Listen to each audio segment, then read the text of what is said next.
Well बच्चों, अगर आप नीट 24 की तैयारी कर रहे हैं तो अगर आप देखेंगे तो यहाँ पे एनटीए की ऑफिशियल वेबसाइट पर एक नया अपडेट आया है नीट 24 को लेकर। जो भी आपका सिलेबस में बहुत डाउट था ना कि इंसेक्ट होगा या फ्रॉग होगा, उसको एनटीए ने यहाँ पे क्लैरिफाई कर दिया। पीडीएफ है ना, मैंने आपको अवेलेबल करवा दिया है। ओके, नीट एल्केमी के टेलीग्राम चैनल पर, तो आप उसको ज्वाइन कर लेना। अब ये पीडीएफ क्या है मैं आपको एकदम ईजी लैंग्वेज में यहाँ पे एक्सप्लेन कर देता हूँ जी। देखो, कुछ फ्रीक्वेंटली आस्क्ड क्वेश्चंस थे बच्चे के, जिसको एनटीए ने ना यहाँ पे क्लैरिफाई किया है। देखो, पहला सवाल बच्चों ने ये पूछा था, where I can access the syllabus for the NEET 2024।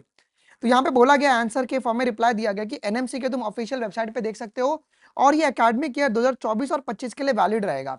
ठीक है, 23 और 24 के लिए, और 24 और 25 के लिए NMC has to uploaded the updated syllabus of the NEET 2024, जो उन्होंने अपलोड कर दिया है जी। ठीक है, आ जाइए। और जिसका लिंक है ना इन्होंने यहाँ पे दिया है, वही आपका जो रिड्यूस सिलेबस था उसका लिंक इन्होंने यहाँ पे प्रोवाइड करवाया था आपका। ठीक है जी। अच्छा, और वही आपका जो लिंक है एनटीए की ऑफिशियल वेबसाइट पर भी दिया गया है। फिर दूसरा सवाल ये पूछा गया था, is there is any change in the syllabus for NEET 2024 with respect to the previous year. तो इन्होंने बोला yes, there is some changes in the syllabus of the NEET UG 2024 with respect to this previous year. देखो, those topics which are neither being taught anywhere in the school boards and not available in the latest book of NCERT has been deleted. उनको delete कर दिया गया है। The syllabus has been revised and reduced to focus on core concept। देखो, इसका मतलब क्या है कि जो 24 का पेपर आने वाला है ना, वो आपका कॉन्सेप्चुअल आने वाला है। इन्होंने साफ साफ बोल दिया है, कॉन्सेप्चुअली हम पेपर बनाने वाले हैं। अच्छा, फिर अगला सवाल क्या पूछा गया था, Why the syllabus of the NEET UG has been revised for the academic year। अब ये क्यों रिवाइज किया गया, तो उन्होंने रिप्लाई में ये बोला गया है कि ड्यू टू द कोविड-19 scenario various school board deleted the portion of each subject syllabus. कोविड-19 के समय बहुत सारे जो सिलेबस के जो टॉपिक्स है ना वो डिलीट किए गए थे बहुत सारे बोर्ड्स के द्वारा।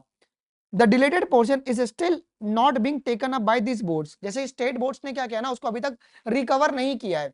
इसके लिए अब क्या, बहुत सारे बच्चे जो होते हैं ना वो एनसीईआरटी नहीं पढ़ के स्टेट बोर्ड पढ़ के नीट का एग्जाम देते हैं जी। तो the deletion were not uniform across the various boards. इसका मतलब एनसीईआरटी और दूसरे बोर्ड में जो डिलीटेशन हुआ था टॉपिक का वो इक्वल नहीं था।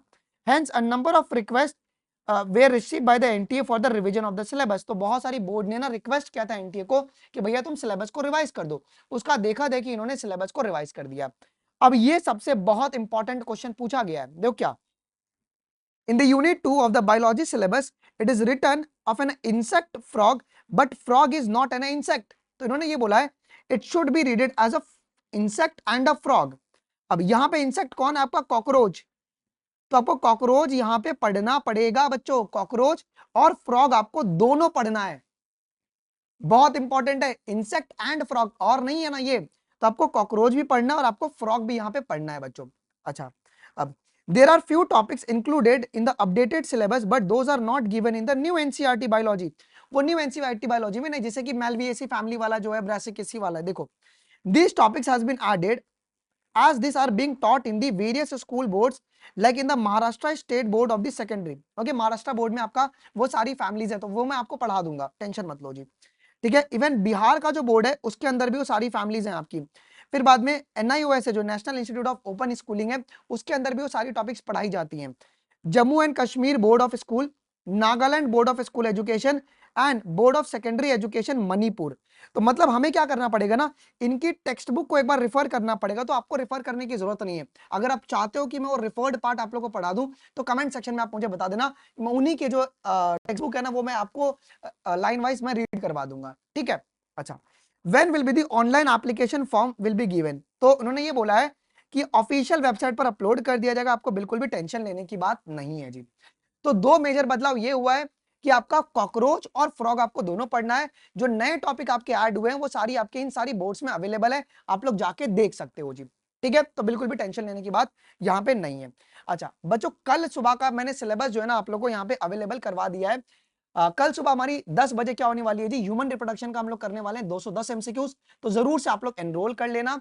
शाम को नीट रेप्लिका बेस्ड पेपर होगा, और कल रात को 8 बजे इसी यूट्यूब चैनल पर आपका बायोटेक का principal and process, because conceptual paper आपका इस साल ही बनने वाला है, ये आप लोग मान के चलिए जी।